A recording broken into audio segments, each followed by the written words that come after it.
Dalam nama Bapa, Putra, dan Roh Kudus. Amin. Ya Allah yang penuh belas kasih, Engkau menghendaki agar kami saling mengasihi, sebagaimana Engkau sendiri telah mengasihi kami melalui Yesus Kristus Putramu, yang rela mengorbankan dirinya demi keselamatan kami. Bantulah kami, agar kami selalu merenungkan apa yang benar. Semoga kami sanggup melaksanakan apa yang sesuai dengan kehendak-Mu, baik dengan perkataan maupun dengan perbuatan. Demi Yesus Kristus Putramu, Tuhan dan pengantara kami, yang hidup dan berkuasa, kini dan sepanjang masa. Amin.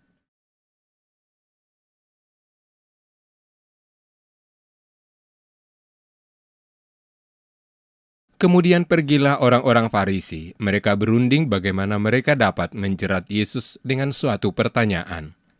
Mereka menyuruh murid-murid mereka bersama-sama orang-orang Herodian bertanya kepadanya, "Guru, kami tahu engkau adalah seorang yang jujur, dengan jujur mengajar jalan Allah, dan engkau tidak takut kepada siapapun juga, sebab engkau tidak mencari muka. Katakanlah kepada kami pendapatmu, apakah diperbolehkan membayar pajak kepada kaisar atau tidak?" Tetapi Yesus mengetahui kejahatan hati mereka itu, lalu berkata, "Mengapa kamu mencobai aku, hai orang-orang munafik? Tunjukkanlah kepadaku mata uang untuk pajak itu."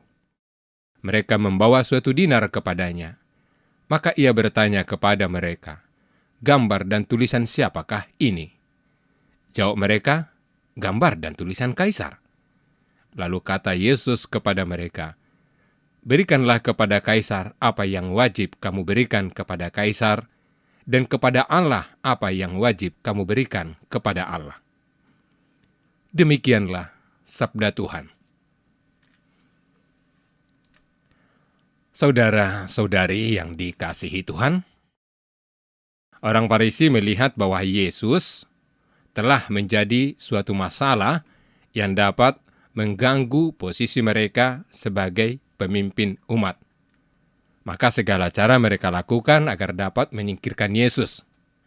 Maka orang-orang Farisi mengajak orang Herodian, yaitu pendukung Herodes, untuk mengajukan suatu pertanyaan dengan harapan bahwa pertanyaan tersebut dapat menjatuhkan Yesus, yakni, apakah diperbolehkan membayar pajak kepada kaisar atau tidak? Pertanyaan ini merupakan isu yang sangat penting bagi orang Yahudi yang sedang dijajah oleh bangsa Romawi. Melalui pertanyaan tersebut, mereka berharap bahwa Yesus akan terjebak. Bila mana Yesus mengatakan untuk tidak membayar pajak, maka Yesus akan dituduhkan menghasut rakyat untuk melakukan perlawanan kepada penjajah Romawi.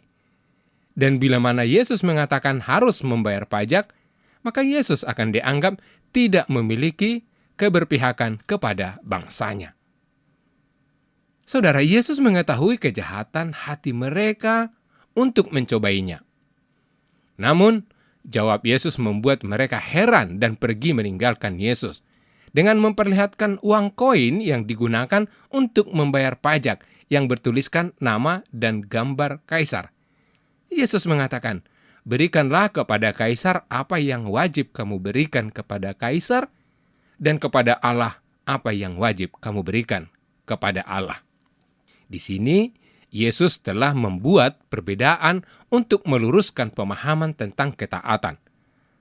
Bahwa kita tidak bisa menyamakan ketaatan kepada kaisar dengan ketaatan kepada Tuhan.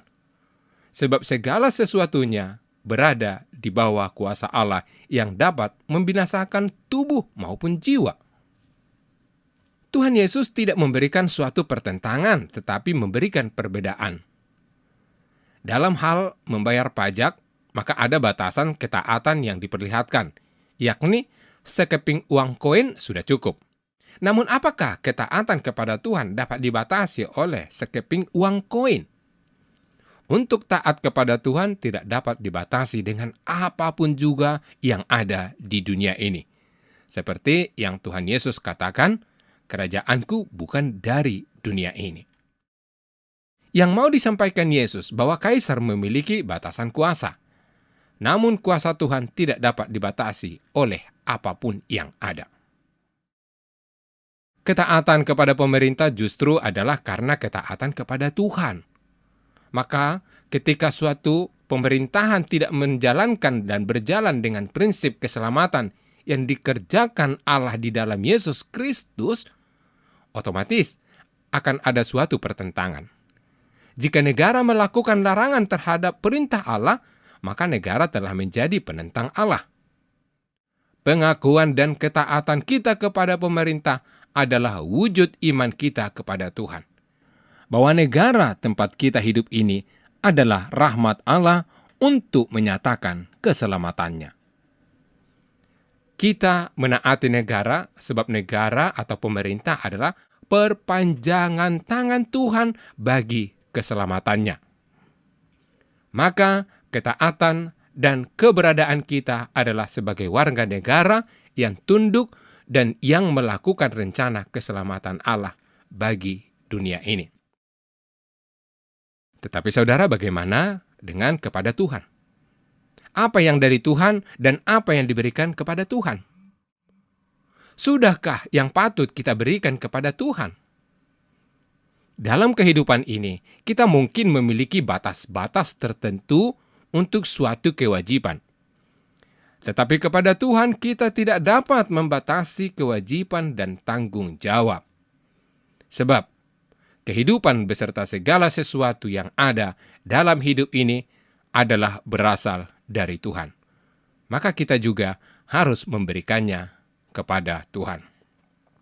Sehingga apa yang layak kita berikan kepada Tuhan adalah mempersembahkan seluruh kehidupan kita ini untuk taat kepada Tuhan saja.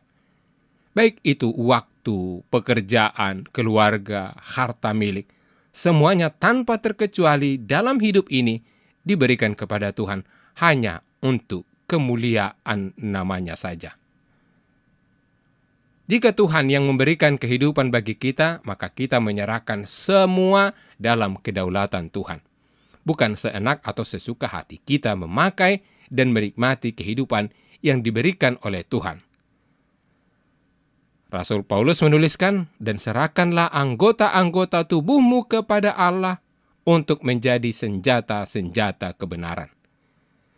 Apapun yang boleh kita perbuat dan lakukan dalam hidup ini harus diawali dan dimulai untuk kemuliaan Tuhan dan bukan menjadi sebaliknya seperti yang dikatakan oleh Tuhan Yesus. Perintah Tuhan kamu abaikan untuk berpegang pada adat istiadat manusia. Saudara-saudari yang dikasihi Tuhan, hari ini adalah hari khusus bagi kita warga negara Indonesia. Kita dianugerahi negara yang merdeka, yang tidak lagi hidup di bawah tekanan penjajah. Oleh karena itu, kita patut bersukacita dan bersyukur kepada Tuhan. Allah Bapa yang Maha Kuasa, bantulah kami untuk selalu menyadari bahwa kami adalah milik-Mu dan tanpa Engkau kami bukanlah apa-apa dan tidak bisa berbuat apa-apa. Ya Bapa, mampukan kami untuk menjadi pribadi-pribadi yang berimbang dalam melayani gereja-Mu dan bangsa kami.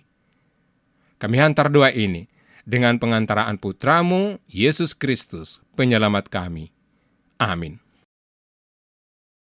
Allah yang Maha Kasih, kami bersyukur atas rencana perjalanan apostolik Bapak Suci Fransiskus ke Indonesia.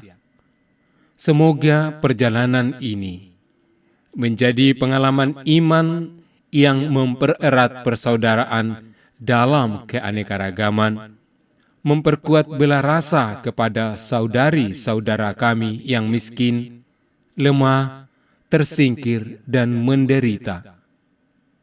Kami mohon kepadamu, berilah kesehatan yang baik bagi Bapak Suci, agar rencana kedatangannya menjadi berkat bagi gereja dan bangsa Indonesia.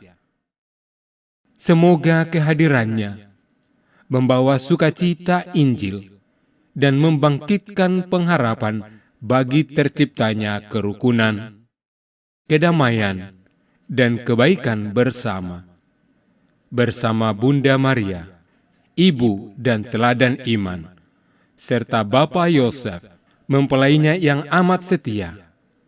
Kami serahkan siapapun yang terlibat dalam persiapan dan pelaksanaan kunjungan apostolik Bapa Suci ini ke dalam kuasa kasih-Mu.